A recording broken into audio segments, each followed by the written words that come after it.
పౌలు ఎఫెసీ సంఘముతో మాట్లాడుతూ తన అనుభవాలను, తన యొక్క సాక్ష్యమును ఆయన పంచుకున్నటువంటి సన్నివేశము మనము ఎఫెసీలకు రాసినటువంటి పత్రిక 3వ అధ్యాయము 16 నుండి 21 వచనం వరకు ఉన్న భాగములో మనము పరిశీలన చేయొచ్చు.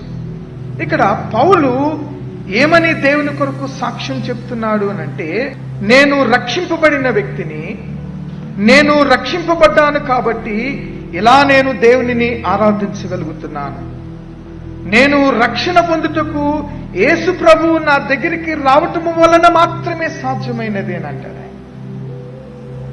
ఈరోజు నేను రక్షణ అనుభవాన్ని నా జీవితంలో నేను పొందాను అనంటే, రక్షణ అనుభవంలో దేవునిని నేను స్తుతిస్తున్నానంటే అది కేవలము దేని ద్వారా సాధ్యమైందంటే ఆయన నా దగ్గరికి రావటం వలన, నన్ను ఆదరించటం వలన, నన్ను దర్శించి తట్టి నన్ను రక్షించటం వలన ఇది సాధ్యమైనది అని అంటారు.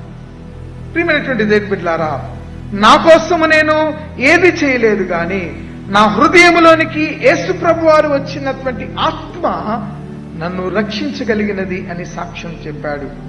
అలా రక్షింపబడినటువంటి నేను ఇప్పుడు పరిపూర్ణముగా, శాశ్వతముగా రక్షింపబడ్డాను. దానికి ఒకే ఒక కారణము, ఆయన నా దగ్గరికి వచ్చినందున ఇది సాధ్యమైనది అని ఆయన జ్ఞాపకం చేస్తున్నాడు.